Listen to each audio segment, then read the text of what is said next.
Welcome. Today we have Sir Alok Sharma, Liz Yee, and Veronica Chau. Liz, Rockefeller Foundation recently announced a ton of climate work. Can you tell us a bit about that and what motivated it?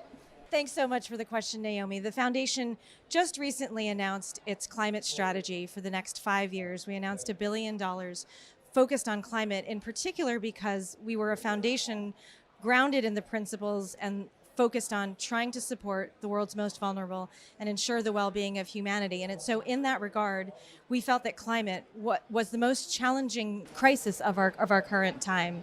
And in so doing, we wanted to focus on three things. First, our programs, which is what we've always been known for. But in order to actually deliver on that vision, we also committed to make our endowment net zero, as well as our operations net zero by 2050.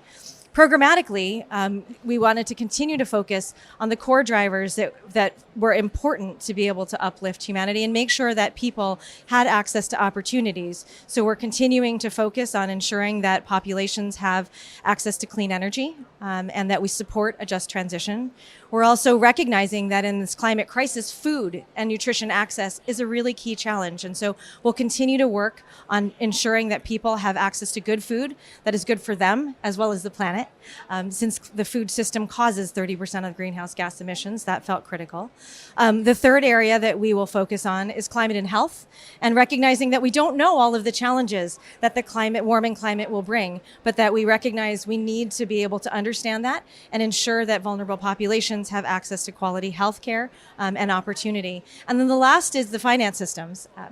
Climate finance is flowing, certainly, but not at the scale and the speed that we need, and also not in an equitable way. And so through that lens, we will look at how we can re-architect finance systems and also ensure that climate finance is distributed equitably across people. Alok, would love to go deeper on climate finance with you. What do you see as the challenges and opportunities in mobilizing capital for climate impact, especially among vulnerable communities?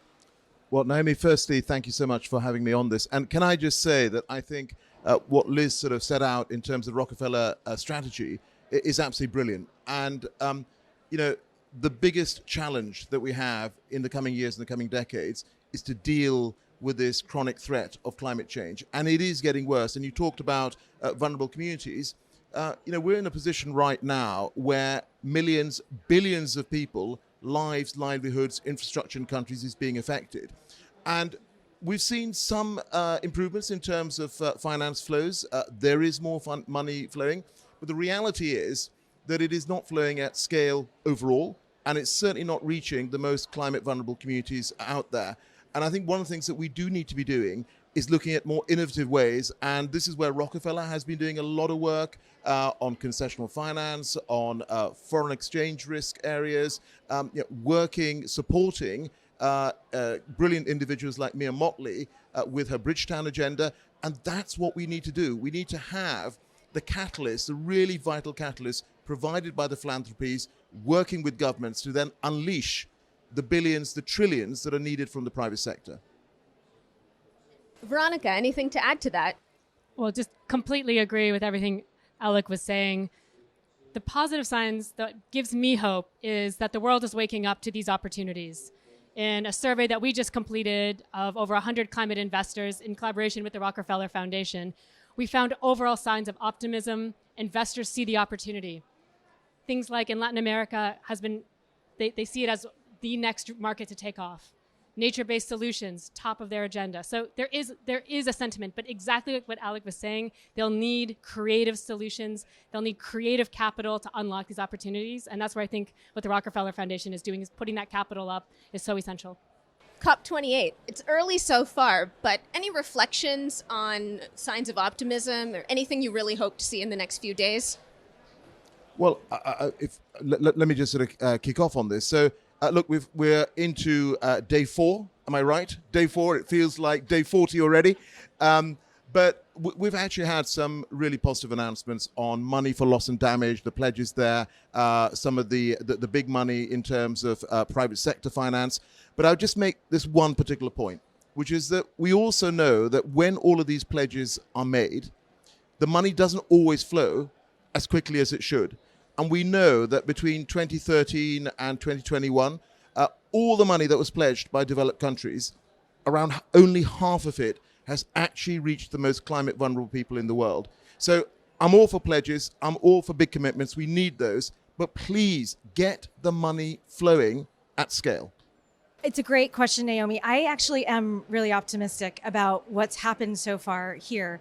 I think Alex said it really well, that there are a number of positive finance announcements that have happened, and it came out strong right on that first day of the things that we know we needed in terms of the $30 billion to climate finance to crowd in that private sector capital. Things are moving, and I think, Veronica, you were exactly right on the report by demonstrating and having that quantitative knowledge that private investment, which has always been an obstacle into the space, is starting to come in. So that gives me hope. I think the other thing that really has given me hope is that we now have a food day. We now have a health day. We now have a gender day. All of those things that haven't happened in the past are, and those voices that aren't always at the table at the volume that they should be, are happening now. And so that brings me extreme hope. And then from the foundation's perspective, one of the things that we were very focused on this year in particular was climate and health, and recognizing that health we are the human face of climate change, and getting it right and recognizing that only 0.5% of funding each year goes to health, and that the world is continuing to warm. We actually support one of our grantees is a large women's network in India, and these women are actually unable to hold the tools in their hand. They're unable to go to work.